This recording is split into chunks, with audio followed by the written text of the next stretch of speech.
வரும் நிதியாண்டு முதல் ஒருங்கிணைந்த நீர்வள மேம்பாட்டு திட்டம் comprehensive water resources development program 2000 கோடி ரூபாய் மதிப்பீட்டில் செயல்படுத்தப்படும்.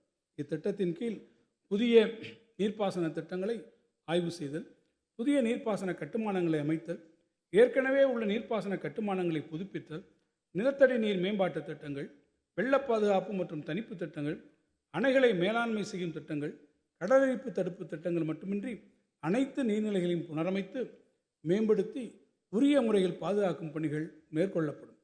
சென்னை மற்றும் அதனை சுற்றியுள்ள நீர் ஆதாரங்கள் மற்றும் கடல் நீரை நன்னீராக்கும் திட்டத்தில் கிடைக்கப்பெறும் குடிநீரை கொண்டு சென்னை மாநகரத்தின் குடிநீர் தேவை நிறைவு செய்யப்பட்டு வருகிறது.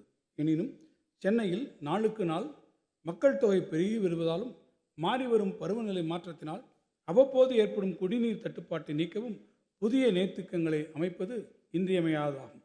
இந்த வகையில் சென்னைக்கு அருகே அமைந்துள்ள கோவளம் உப வடிநிலத்தில் பருவகாலங்களில் கிடைக்கும் வெள்ள நீரின் ஒரு பகுதியை செங்கல்பட்டு மாவட்டம் திருப்போரூர் வட்டத்தில் பழைய மாமல்லபுரம் சாலை மற்றும் கிழக்கு கடற்கரை சாலைகளுக்கு இடைப்பட்ட பகுதியில் 4375 ஏக்கர் அரசு நிலப்பரப்பில் சுமார் 1.6 TMC கொள்ளளவில் ஆண்டிற்கு 2.25 TMC அளவிற்கு வெள்ள நீரினை சேமிக்கும் வகையில் சென்னையின் 6வது நீர்த்தேக்கமாக புதிய நீர்த்தேக்கம் ஒன்று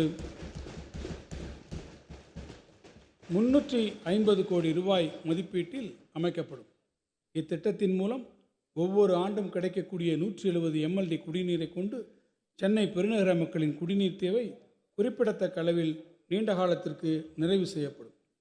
இந்த வரவு செலவு திட்ட மதிப்பீடுகளில் நீர்வளத்துறைக்கு 9460 கோடி ரூபாய் நிதி ஒதுக்கீடு செய்யப்பட்டுள்ளது.